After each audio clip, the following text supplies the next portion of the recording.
Jadi kan tadi ada dua istilah, kolegium lama dan kolegium menteri kesehatan.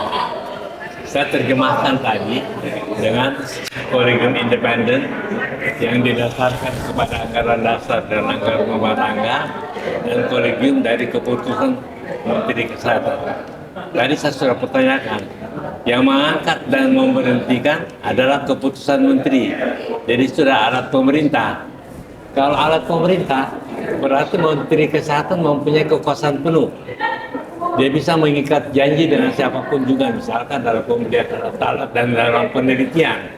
Itu berbahaya bagi kedaulatan bangsa. Tadi kan saya bacakan 62 itu, saya bilang. Dan itu kejadian.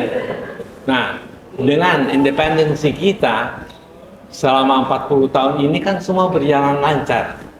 Kenapa mesti artinya dibentuk yang baru? Kalau bahkan masih memakai fasilitas yang lama.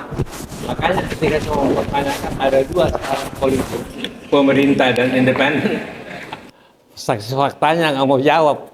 Tapi memang dalam keterangannya di bawah sumpah selalu dikatakan lama dan menteri, ada dua kan. Padahal ya sampai hari ini kolegium yang dari tahun 74 itu sudah berjalan dengan baik, menghasilkan 40.000 ahli dari program pendidikan. Apa yang salah dalam hal ini misalkan? Bahkan saya lagi mikir-mikir, di saat negara artinya menghemat dengan bentuknya kementerian yang baru, pasti ada anggaran. Entah itu dari APBN atau APBD. Kalau misalkan dia mesti membeli alat-alat kesehatan atas nama menteri ya. Nah, kekuasaan menteri yang tidak terbatas ini membuktikan bahwa apa yang telah ada selama tahun 74 ada berapa menteri kesehatan toh mengalami kolegium yang lama tanpa halangan, tanpa gangguan hukum. Sedangkan sekarang gangguan hukumnya banyak loh. Bisa jadi saya bilang, toh ini artinya bagi saya belum ada urgensinya untuk membentuk kolegium yang pemerintah. Yang pasti sekarang kolegium sekarang diangkat dan diberhentikan oleh pemerintah. Jadi sudah jadi alat politik. Itulah kesimpulan saya. Prof, saya lanjutkan pertanyaan Prof.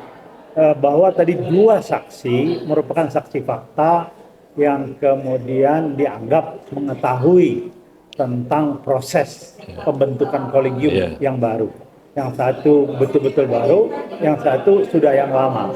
Dan secara substantif pertanyaan-pertanyaan dilakukan tergugat maupun Prof yang menggugat, kira-kira positioningnya seperti apa Prof dalam substantif pertanyaan? Ini kan kalau kolegium pengertian saya ada dua keterlibatan, Menteri Pendidikan dan Menteri Kesehatan. Pembentukannya aja keburu-buru tanpa melibatkan Menteri Pendidikan misalkan. Makanya sekarang diuji Undang-Undang Nomor 17 Tahun 2023 di Mahkamah Konstitusi. Apa artinya? Bahwa ini bertentangan dengan Undang-Undang Dasar. Sedangkan yang lama kan ada dasarnya Undang-Undang Dasar dan Undang-Undang Kesehatan. Dan itu nggak dipermasalahkan selama 40 tahun. Ya, LSM juga enggak, Menteri Kesehatan juga mengiyakan pada waktu itu sampai lahirnya Undang-Undang Nomor 17 Tahun 2023. Masalahnya kalau kita lihat, kolegium yang lama itu berjalan dengan lancar, secara profesional, nggak ada hambatan. Kenapa dibentuk perlu kolegium yang baru? Anggarannya bagaimana? APBN atau APBD? Karena setiap kementerian ada anggaran. Saya bilang pemborosan kalau menurut saya, dan saya tidak melihat urgensinya untuk membentuk yang baru. Prof, saya lanjutkan Prof. Ada structure, kita tahu dalam sistem berpikir, strukturnya chain behavior. Dan tadi sangat terlihat struktur ini menurut saksi fakta yang baru ini, struktur ini sangat didukung oleh pemerintah. Kelihatannya secara politis, ada LDP, ada segala macam. Iya, jadi ini sekarang kita masuk dalam katakanlah teori power behavior, itu aja. Jadi bahaya, kalau orang belajar mengenai Machiavelli, itu menuju kepada katakanlah anarkis, itu aja. Prof, jadi sekali lagi bahwa pernyataan-pernyataan tadi fasilitasi yang dilakukan oleh pemerintah, apa itu masih dalam koridor undang-undang? Nah, ada. makanya itu diuji. Yang pasti bertentangan dengan Undang-Undang Dasar. Karena yang lama juga dasarnya Undang-Undang Dasar. Iya. Kebebasan berserikat oleh katakanlah para ahli. No? Dan nggak ada yang melanggar pada waktu itu. Ada berapa Menteri Kesehatan yang lewat, Pak? Iya. Baru yang terakhir ini membuat satu katakanlah Undang-Undang Nomor 17 bagi saya terburu-buru itu aja. Terakhir Bro, pertanyaannya.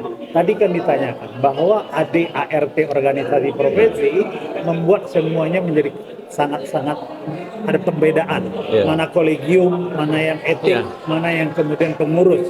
Nah, sementara tadi disampaikan ada keputusan dari Menteri Kesehatan yang kemudian membatalkan lewat AHU tadi. Iya. Posisinya seperti apa? Kalau semua anggaran dasar yang disahkan oleh Menteri Kehakiman bisa dibatalkan, di mana kepastian katakanlah hukum-hukum PT dan lain sebagainya? Kalau ini bisa dibatalkan, ini kan badan hukum, perkumpulan. Bisa aja penanaman modal semua dibatalkan secara sepihak, nggak bisa. Karena waktu disahkan ini adalah undang-undang. Masa undang-undang di... Aduh, Jadi dia, memang ada yang disebut oleh Navarro. Ya. Mungkin Prof pengenal Ya, Navarro. betul, ya.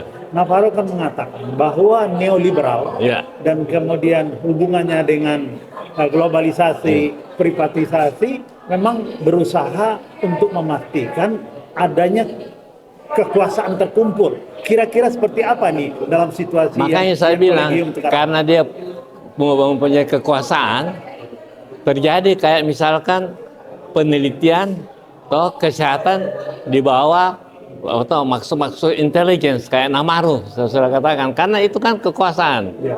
Ya, dia bisa bertindak atas nama negara, tapi mengorbankan kesehatan rakyat itu aja. Artinya apa yang terjadi hari ini kita harus melihat mendalam ya Prof. Makanya saya bacakan tadi tuh Iya. mengenai proyek mata-matanya Amerika Iya. yang diperhatikan oleh Rusia. Itu serius loh itu.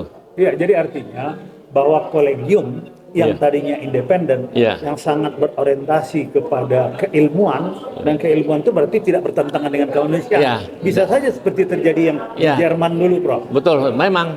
Makanya saya bilang, benarlah kolegium lama katakanlah kesehatan untuk rakyat, titik. Ya.